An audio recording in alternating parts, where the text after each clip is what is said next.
Ara Ballia rail line आजकल सुर्खियां बना हुआ है। अगर अखबार के पन्ने उलटिएगा तो किसी ना किसी दिन कुछ ना कुछ चर्चा हो ही रहा है कि कहाँ से अलाइनमेंट होना चाहिए तो कहाँ से होना चाहिए।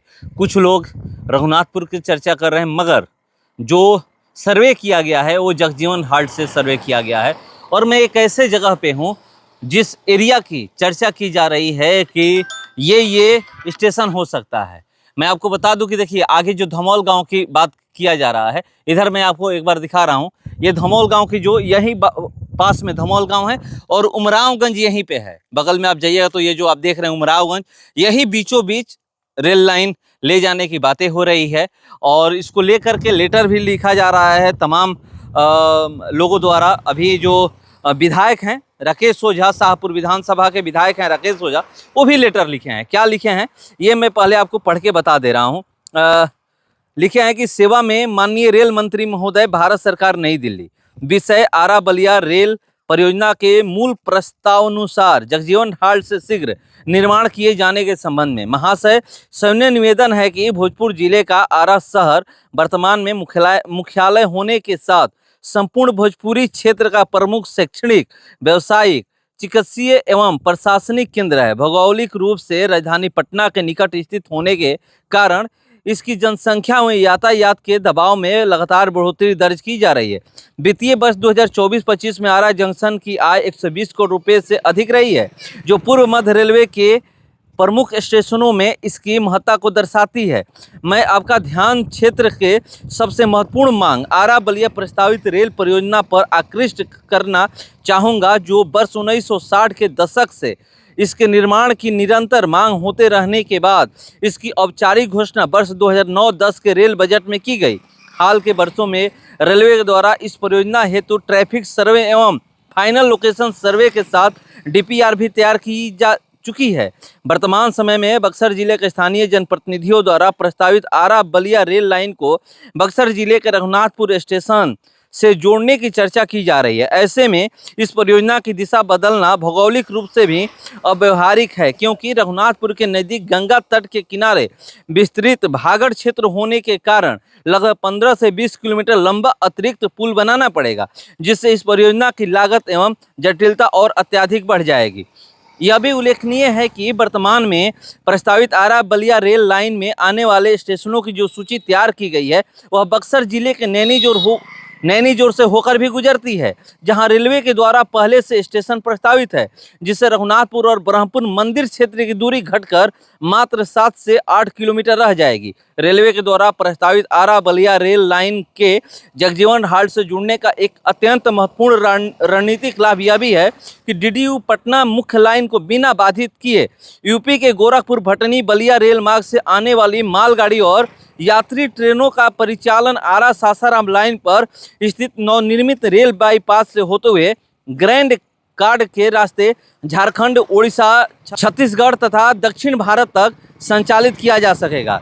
आरा बलिया रेल लाइन के निर्माण होने से भोजपुर एवं बक्सर दोनों जिलों के लिए लाभकारी साबित होगा। इसके अंतर्गत आने वाले 6 लोकसभा और 20 विधानसभा क्षेत्र की जनता सहित बृहद दियारा क्षेत्र के संपूर्ण जनता को प्रत्यक्ष रूप से लाभ मिलेगा।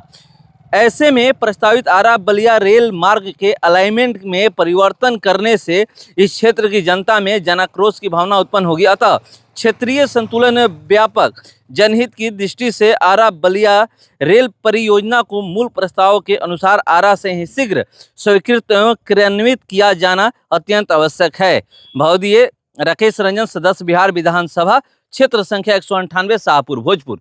और ये लेटर लिखा गया है उनके द्वारा। और ये भी फायदा होगा अगर यहाँ से रेलवे ट्रैक गुजरता है और जो मतलब सर्वे हो चुका है उस अनुसार मैं कह रहा हूँ जितना जल्दी काम लगेगा।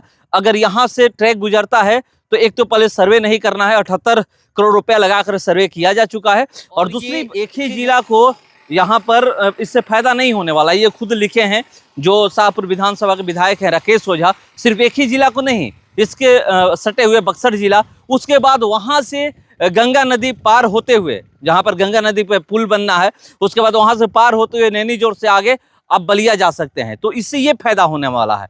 और जो काली साथ और इस बिहिया और इसका लोग जिक्र कर रहे हैं, खुद वहाँ पर आप देखिएगा तो रेलवे लाइन है, मेन लाइन है। ये भी नहीं है कि कोई साइड लाइन है या बाईपास लाइन बनाया गया है, मेन लाइन है, हावड़ा से नई दिल्ली का मेन रूट है और मेन रूट पे गाड़ियां दौड़ती है, चाहे वो मेमो हो या फिर जो भी हो। और अभी अगर बात किया जाए, अभी बहुत लोग ये चर्चा कर रहे हैं कि फायदा होगा अगर रघुनाथपुर से अलाइनमेंट किया जाता है, तो फायदा कारीसात की बात करें या फिर आपका बिहियां की बात करें, बनाही की बात करें, सिकरियाहाट की बात करें, रघुनाथपुर की बात करें, तो उन्हीं लोगों को फायदा होगा जिनको आज फायदा हो रहा है। अभी वर्तमान में जिन एरिया के लोगों को फायदा हो रहा है उन्हीं को फायदा होगा।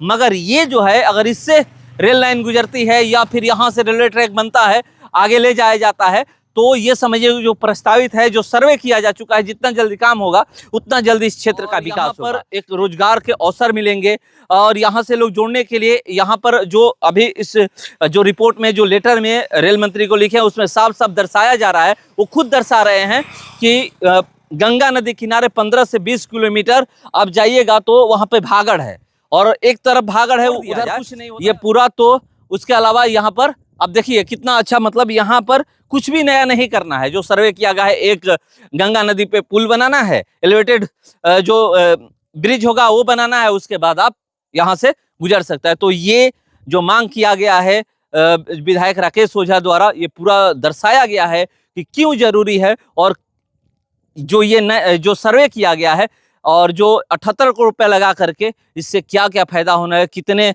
विधानसभा क्षेत्रों को फायदा होने वाला है, कितना लोकसभा क्षेत्रों को फायदा होने वाला है और कितना राज्यों को फायदा होने वाला है, ये सारा कुछ इसमें दर्शाए हैं। तो चलिए, लगातार लेटर पे लेटर लिखा जा रहा है। बक्सर जिला के आनंद मिश्रा लेटर लिख चुके हैं और शंभू यादव जो ब्रह्मपुर विधानसभा से विधायक हैं, बक्सर के विधायक हैं या फिर डुमरांव के जो विधायक हैं, ये लोग लेटर लिख चुके हैं। और भोजपुर जिला की अगर बात करें तो बड़हरा विधायक लेटर लिख चुके हैं, रघुवेंद्र प्रताप सिंह। और अभी वर्तमान में ये दिख रहा है कि शाहपुर विधानसभा के विधायक राकेश ओझा भी लेटर लिख चुके हैं और बातें अपनी रख चुके हैं। देखते हैं कि इस पे रेल मंत्रालय की तरफ से क्या जवाब आता है।